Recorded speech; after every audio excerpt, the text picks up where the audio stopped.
Abena, how do you think that young people from different communities can work together? I try to work with a lot of young people from different communities. So since I've been elected as an MP in 2019, I go and visit schools across my constituency to kind of hear from them and also let them know that I'm their representative, because I think it's really important we do that kind of engagement. And actually a lot of young people are very kind of like politically engaged, or I'd say very engaged in their community in terms of what's going on. They know like there's a housing crisis. Young people have raised things about climate change.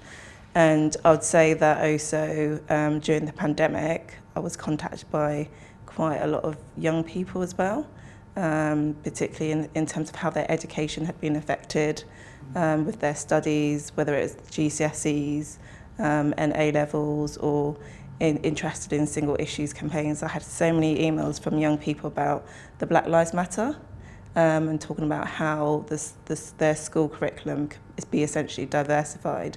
And I know that some of the schools in my constituency have had conversations about how they can do education a bit differently. I mean, you've done some fantastic work equipping young people with the tools needed to make their voices heard.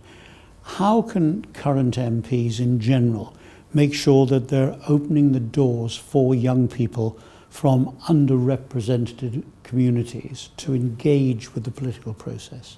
So I myself come from an underrepresented community, and I remember when learning about politics was very new to me, because I don't come from a political background.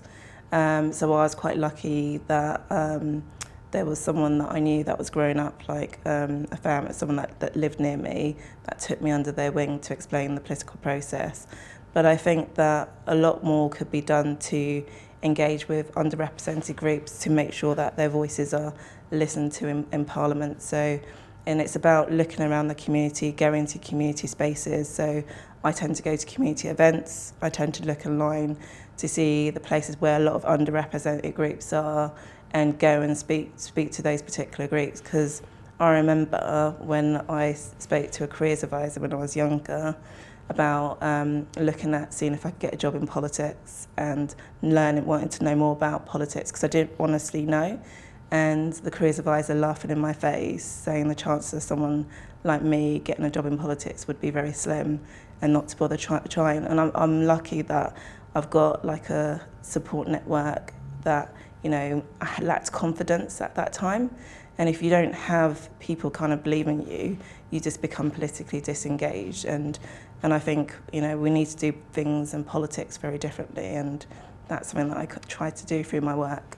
So what's the great secret on the part of MPs to actually make sure that you do enable the normally unheard parts of a community to be represented and to be heard?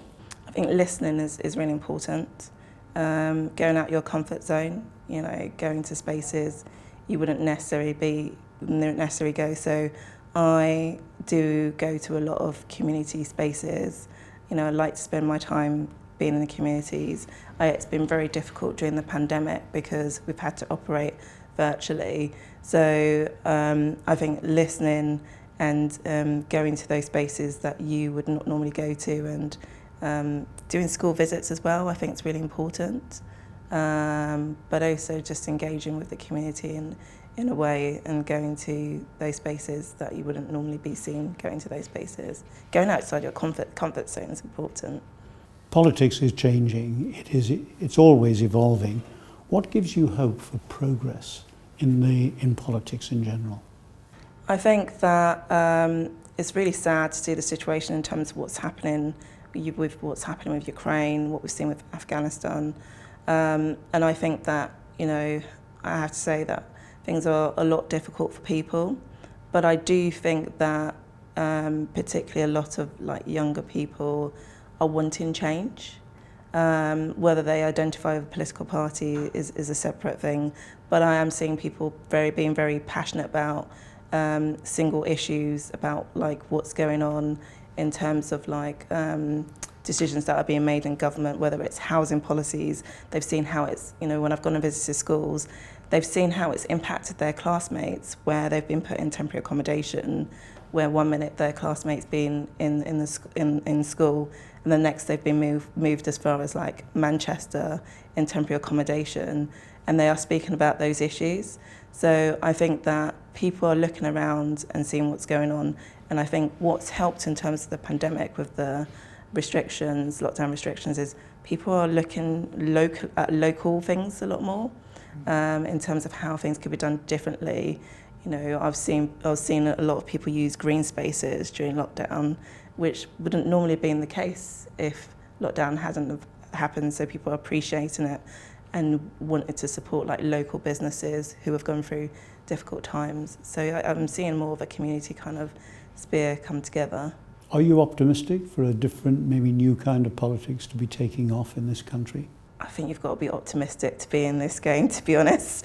Otherwise, you know, what's the purpose of doing this? The reason I'm here is because I want to make change, and that's why, you know, I'm constantly fighting to do things in a different way. And you've got to have that kind of optimism to do that. Otherwise, you can't really do the work or make the change that you want to do. Abena, thanks very much indeed.